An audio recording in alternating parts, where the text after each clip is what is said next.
원내정책위를 시작하겠습니다. 김관영 대표님, 최선을 인사했습니다. 네, 지금부터 바른미래당 38차 원내정책위 시작하겠습니다. 네, 문재인 대통령이 어제 김현철, 박영선 장관 후보자에 대한 임명을 기획고 강행했습니다. 그러면서 인사 실패 책임자의 공개를 요구한 야당의 요구에는 답이 없습니다. 철저히 국회를 무시하는 조국 수석의 부책과 장관 후보자들에 대해서 부적격하다는 의사를 보여준 국민 여론까지 무시한 처사입니다. 대통령은 전국을 이렇게 만들어 놓고 해외 순방을 나가십니다. 또 국회 정쟁에 대해서는 모른 척합니다. 순방을 가기 전이라도 인사 검증 실패의 핵심 원인이자 무능과 무책임의 상징이 되어버린 조국 민정수석의 기질이 있어야 합니다. 조 수석은 다른 것은 다시 할게요. 조 수석은 인사검증에 있어서 철저하게 무능함을 보여줬습니다. 만 2년 동안 계속 확인이 되었습니다. 어제 제가 제안한 바대로 사정기관만 분담하는 보직으로 바꿔서라도 조 수석이 인사검증 업무에서는 손을 떼게 해야 합니다. 오히려 사법개혁에 지나치게 집착하고 시간을 많이 허비하다 보니 인사검증 업무에 소홀하게 되는 것도 당연치사입니다. 더 이상의 인사검증 실패는 문재인 정권의 실패를 가져오고 대한민국의 실패를 가져오게 됩니다. 또 인사검증 실패로 인해서 벌어지는 극심한 여야 간 정쟁과 전국 경색도 막아야만 합니다. 대통령의 확실한 조치가 있기를 촉구합니다. 또 이번 기회에 인사청문제도에 대한 개선이 반드시 있어야 하겠습니다. 특히 이번 4월 임시국회에서 인사청문제도 개선에 관해서 여야가 머리를 맞대고 진지하게 논의할 것을 다시 한번 제안합니다. 한국당과 민주당의 결단을 촉구합니다. 4월 국회가 어제부터 소집이 되었지만 일정과 법안 등에 대해서 원내대표 간 합의를 하지 못했습니다. 빈손 국회를 겨우 모면한 3월 임시국회 모습을 다시 보지 않을까 걱정입니다. 지난 3월 임시국회에서는 국회법 개정을 통해서 법안 소위를 매월 2회 이상 개회하는 법안심사 정례화가 통과됐습니다. 당초에 바른미래당은 국회 많은 법안들에 대해서 진지하고 원활한 심사를 위해서 주 1회 법안 소위의 정례화를 주장해 왔습니다. 다소 아쉬운 점이 있지만 그래도 이 정도라도 다행입니다. 바른미래당 소속 법안소위위원장들은 주 1회 이상의 정례회동을 목표로 법안소위 활동을 강화해 나가겠습니다. 국회가 먼저 일하고 민생을 위해서 앞장서는 모습을 보여줘야 합니다.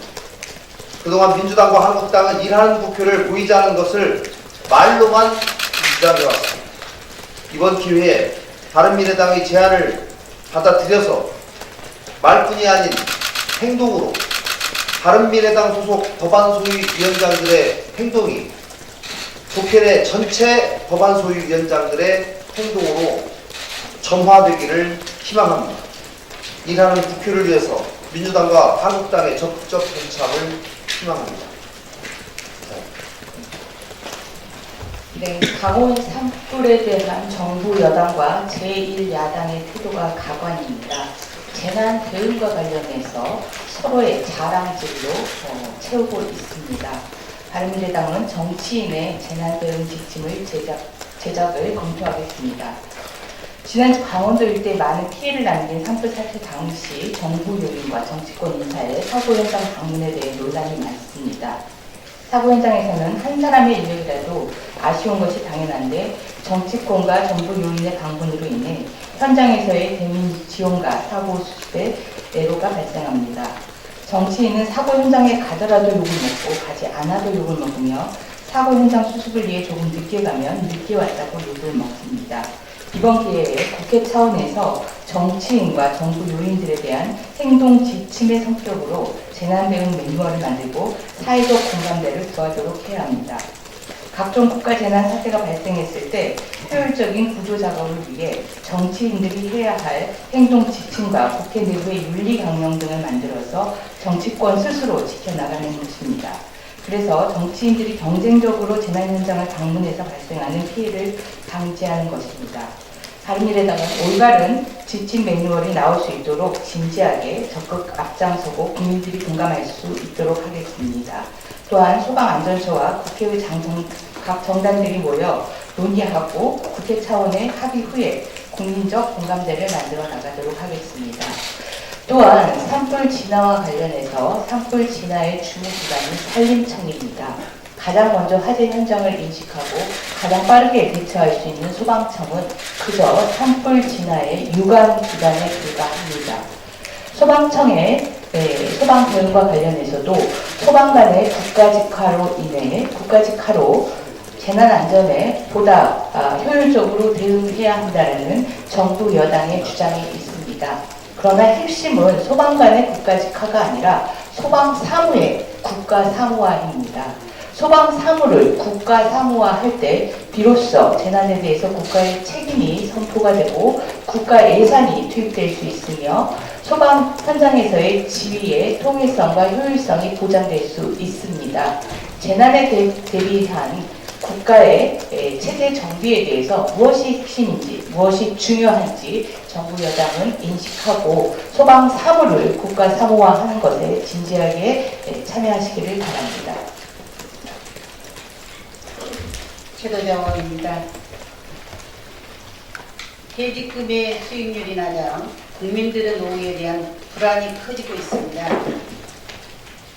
지난해 수익률 1.01%는 정기예금 금리 1.99%의 절반에 불과하고 물가 상승률이 1.5%였던 것을 고려하면 실질 수익률은 마이너스입니다. 2017년 우리나라 퇴직연금 수익률 1.88%는 OECD 33개 회원국 중 26위이며 2013년부터 2017년까지 5년 연한산 수익률도 2.3%로 OECD 평균 3.8%에 한참 못 미칩니다. 현재 190조에 이르는 퇴직연금의 절반은 은행이 운영하고 있습니다. 퇴직연금의 수익률이 낮은 원인으로 원금 보장을 위한 금융기관들의 보수적인 투자 때문이라고 보는 의견이 많습니다. 하지만 같은 기간 각 금융기관의 수익은 크게 증가해 이러한 이유로만 단정하기 어렵습니다. 오히려 각 금융기관들이 자신의 이익에만 골몰할 것은 아닌지 의심스럽습니다. 금융당국의 철저한 점검이 필요합니다. 한 가지 더 말씀드리겠습니다. 지난 4월 5일 어린이집 보육시간을 기본보육과 연장보육으로 구분한 영유아 보육법 개정안이 국회 본회의를 통과했습니다. 학부모와 보육교직원이 갈망하던 제도로 3월 임시국회의 가장 중요한 성과 중 하나라고 말씀드릴 수 있을 것입니다. 내년 3월 1일부터는 저는 마음의 어린이집 이용을 차별하던 맞춤보육은 폐지됩니다. 영유아와 학부모는 원하는 시간에 자유롭게 어린이집을 이용할 수 있고 보육 시간대별로 전담 교사가 배치되고 연장 보육은 보육료도 추가로 지원됩니다. 보육교직원의 근로여건 향상과 어린이집 운영 개선에 일대 전환점이 될 것으로 기대됩니다. 바른미래당은 민생계획 입법을 앞으로도 계속 추진해 나가겠습니다. 이상입니다.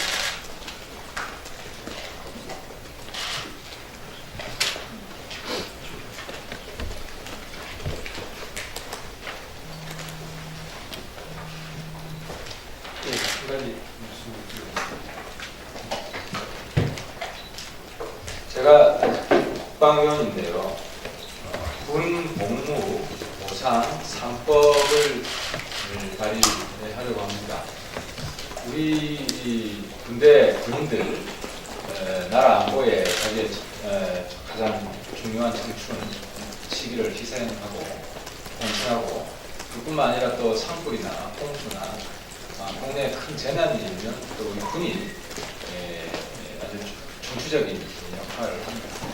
그에 반해 우리 사회의 청년 취업 경쟁은 갈수록 치열해지고 있기 때문에 군에서 보내는 이 10개월의 시간에 대해서도 우리 사회가, 우리 국가가 어느 정도 보상을 해야 된다는 인식이 강화되고 있는데요. 제가 군 복무 보상 그런 취지에서 3법을 발의하려고 합니다.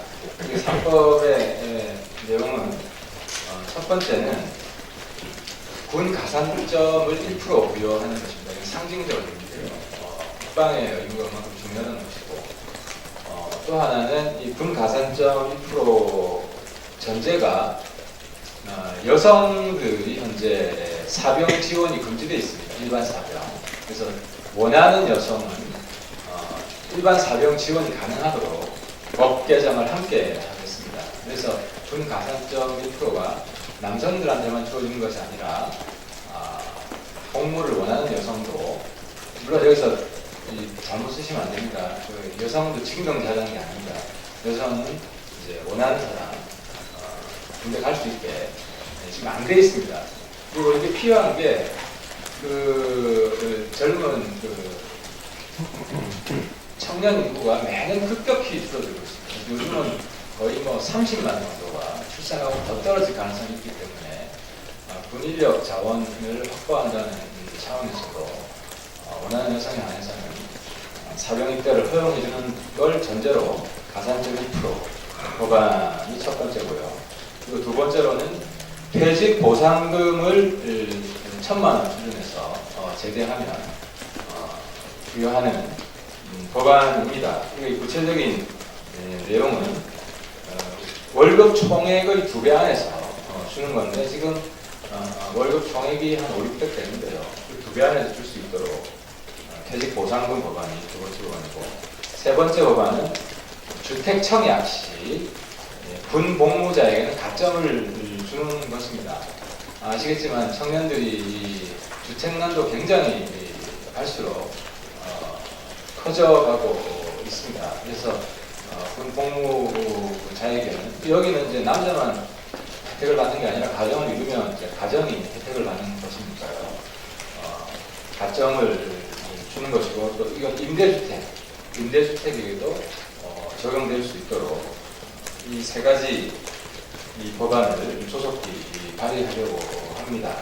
이 세 가지 법안은 지난 3일 군 복무 보상 토론회에서 모아진 의견과, 그리고 지난주 일요일이죠. 그제 서울시당 주최 청년 행사에서 제안된 이런 청년들의 의견을 모아서 이제 종합을 한 것입니다. 그래서 이 세 가지 법안 아이디어가 도출되는데 여러 가지 건설적인 제안을 주신 우리 청년들에게 감사 인사 그 자리를 빌어서 드리고요. 이 법이 꼭 통과될 수 있도록 우리 당에서 청년정당을 추방하고 있는 다른 예당에서도 여러 원인들도 적극적으로 발의에도 참여해 주시고 통과됐는데 이번에 지도부가 신경 좀 많이 써주시길 바라겠습니다. 정책부대표 최일입니다. 문재인 대통령이 어제 인사청문회 보고서 채택이 불발된 박영선 중소벤처기업부 장관과 김현철 통일부 장관 임명을 강행했습니다. 이로써 국회 인사청문 보고서 채택 없이 임명된 장관급 후보자는 13명이 되었고, 인사 실패로 낙마한 장차관은 8명에 달하게 되었습니다. 이번 국회 인사청문 과정에서도 장관 후보자들의 부동산 투기, 공수증여, 자녀 특혜 채용과 호화 유학 등이 드러나 현 정부의 도덕성은 크게 훼손되고, 국회에서는 부적격한 후보자들을 검증하느라 국력이 낭비되었습니다. 정부의 도덕성 훼손과 공명 낭비의 원인이 바로 청와대의 인사수석실과 민정수석실에 있다고 생각합니다. 앞서 제기된 13과 8이라는 초라한 성적표가 바로 조현욱 인사수석과 조국 민정수석의 실력이며 인사 민정 라인의 무능함을 여과 없이 보여주는 것이라고 생각합니다. 한 번은 실수지만 두 번 실수는 능력이다라는 말이 있습니다. 문재인 대통령은 부실 검증을 반복하는 인사 라인을 재정비하고 국회 눈높이에 맞는 청와대의 인사 시스템을 개편하기를 촉구합니다. 예, 더 이상 공개 발언이 없으므로 비공개로 전환하겠습니다. 언론인 여러분들 수고하셨습니다.